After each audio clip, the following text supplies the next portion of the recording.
Oke, di sini level basic sini kita mulai. Nah, ini technical. Jadi harga saham tadi sudah dilihat. Jadi harga saham itu gerakannya 3 macam. Kecenderungannya uptrend itu kecenderungannya naik, downtrend turun, dan juga sideways ini kecenderungannya tidak kemana-mana atau konsolidasi atau dia terjebak di atas bawah. Yang pertama kita bahas di sini contohnya saham Artos. Ini saham Bang Jago. Ya.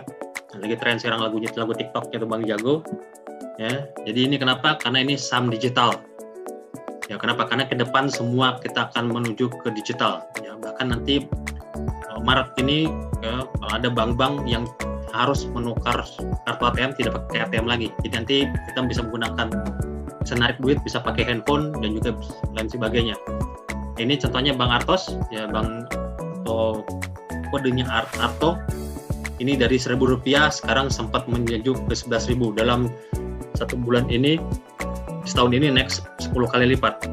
Ya, yang di sini bisa lihat di sini polanya ini uptrend. Jadi uptrend itu seperti ini, ya. Puncaknya lebih tinggi, ini puncaknya A. Jadi saya bilang A, ini puncaknya 1, ini puncak 1 A.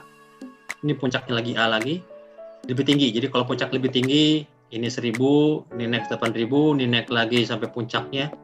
Puncak itu jadi dia ada naik terus ada koreksi. Ini puncaknya, ini puncak ini lebih tinggi. Jadi itu masuknya ke pola uptrend atau pola bullish, ya bullish atau uptrend atau bull. Ya, bull itu kan dari kata banteng yang indikasinya naik. Sama, kalau huruf A-nya juga naik, berarti huruf V-nya bottom-nya ini kan peak-nya, puncaknya ini juga bottom-nya, level terendahnya juga harus V-nya lebih tinggi lagi. Jadi selama garisnya di atas ini dan juga bawahnya di garis ini juga, ya bottom support-nya berarti tidak ditembus, ya sama dia naik, dia selalu berada di bawah channel ini. Dalam channel ini berarti trennya masih up, jadi kita bisa melakukan aksi pembelian. Jadi kapan kita jual ya kalau harganya menembus support ini namanya support, ini resisten, ini batas jual, ini batas beli. Jadi kalau misalnya harganya menembus level ini, Arto ini contohnya sekarang harganya ada di sini, ini harga terbaru ya, hari ini saya baru rilis misalnya di sini 8.600. Jadi kalau ini 8.000, kalau ini tembus berarti Arto kecenderungan menurun. Ya, sebenarnya ini bisa dihitung targetnya juga. Jadi targetnya kalau pakai yang level intermediate, ini targetnya 11.000, target 8.000 jadi 3.000. Jadi seharusnya kalau 8.000 tembus, target berikutnya adalah di 5.000. Nah, tapi kita belajarnya sekarang untuk trennya dulu. Jadi selama dia masih berada di sini, di atas support ini, ya garis atau namanya support line, jadi masih tetap kita pegang buy. Jadi buy di sini, kalau turun buy di sini dan lain-lain. Di sini juga untuk level puncaknya. Jadi kita beli di sini, jual di sini, beli di sini, jual di sini. Jadi itu strategi tradingnya untuk kita pola trend. Nah, ini pola trend ini kenapa terjadi begini ya karena ada berita bagus. Yang berita bagus ada 2 macam. Ada satu yang di-sharing ke media, ada yang tidak di-sharing. Jadi Bapak Ibu nggak tahu, tahu-tahu tiba-tiba sahamnya udah melejit 100%, 200%. Jadi itulah karakter yang ada di bursa kita. Jadi ada 2 macam, ya di media, contohnya di koran atau di media online. Oh, saham ini bagus karena Arto dikuisisi oleh Gojek, makanya sahamnya melejit seperti ini. Jadi kalau kebalikannya seperti ini saham yang didominasi oleh tidak bagus. Ini contohnya saham Unilever. Ya, indeks sekarang sudah naik hampir 100% dalam waktu sejak Maret. Ya, 100 indeks harga saham gabungan. Ya, itu komposisi yang tadi ada di Twitter saham.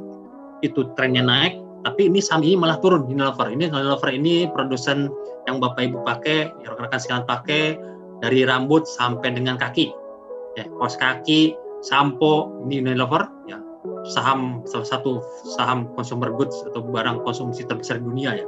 Tapi malah turun. Nah ini kenapa? Karena ada berita jelek.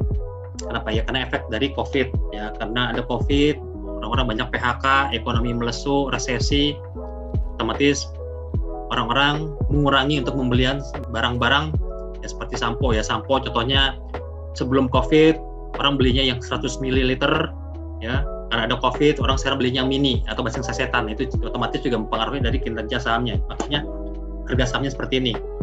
Ya, polanya seperti ini ya. Puncak A-nya lebih rendah lagi.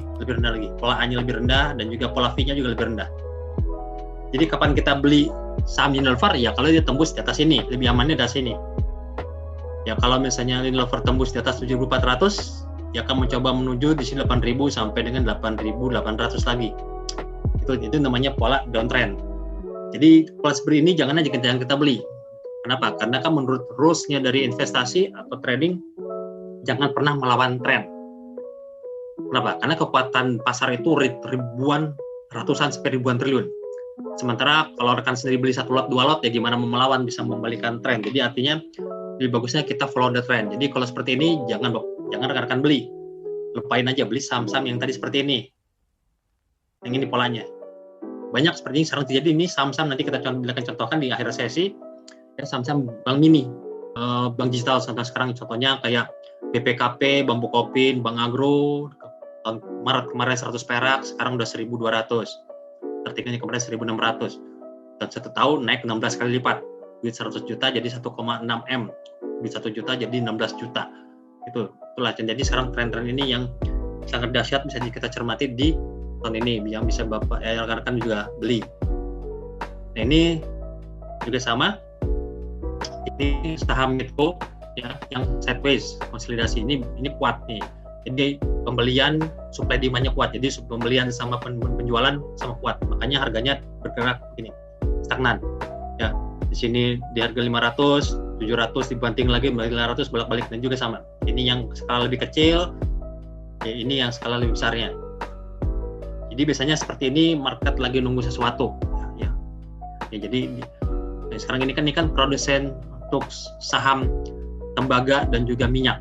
Ya, minyak sekarang mencapai rekor tertinggi dalam 1 tahun, tapi harga sahamnya tidak mengalami kenaikan. Kenapa? Karena polanya masih bergerak di dalam fase seperti ini. Jadi ini yang mendorong kenapa saham Medco tidak mengikuti pergerakan harga minyak yang sekarang yang terjadi di dunia. Ya, karena kemarin ada gejolak di Timur Tengah, makanya harga minyak naik. Ya, jadi jangan kaget nanti minggu depan atau bulan depan juga harga BBM juga, ya, terutama yang pakai Pertamax, ya akan naik lagi karena mengikuti dari harga internasionalnya. Nah, harga sahamnya seperti ini. Jadi seperti ini enak. Jadi kita buy di support, jual di resist, buy di support, jual di resist, buy di support, jual di resist. Jadi ini yang kita bisa manfaatkan. Tapi ini kan kondisi ini jarang-jarang terjadi. Tapi kalaupun ketemu seperti ini, ya ini bisa menjadi ladang cuan untuk rekan-rekan sekalian, baik yang untuk scalping maupun yang juga yang trading. Trennya juga ada 3 macam seperti tadi. Kalau tadi polanya 3 macam, juga nih panjangnya juga untuk trennya ada 3 macam. Jangka pendek, jangka menengah, dan jangka panjang. Jangka pendek otomatis biasanya di bawah 1 bulan. Beli tanggal 9 Maret, jual sebelum tanggal 9 April. Ya, kalau intermediate beli bulan Maret, jual bulan Juni. Ya, kalau long term beli bulan Maret 2021, jual minimal Maret 2022. Ya, jadi gitu. Jadi konsep kenapa? Karena sekarang indeks kita juga indeks global juga sekarang ya di Wall Street pun juga ya rekan-rekan bisa baca itu sekarang sudah mahal ya, secara keseluruhan sudah mahal.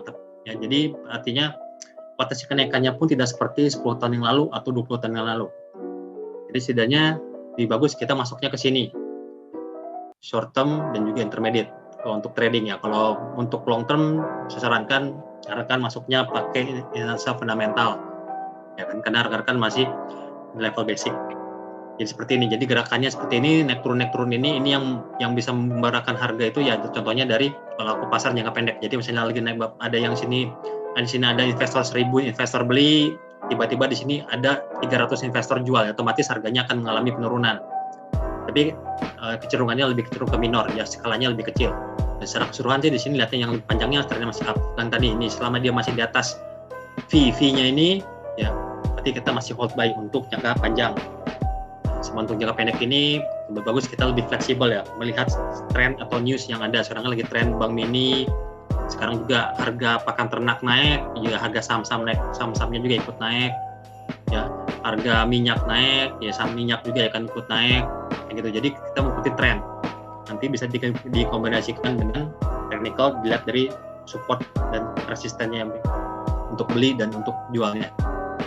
Yang saya bilang tadi, polanya seperti ini untuk naik. Jadi pola A-nya lebih tinggi, pola bottom-nya lebih tinggi. Jadi ini pakai yang tadi, kalau ini kita pakai namanya bar chart, ya, teori lilin dari Jepang. Nah ini kita pakainya line chart, ini chart garis, persen dari harga closing. Jadi ini penutupan dari harga closing jam 3.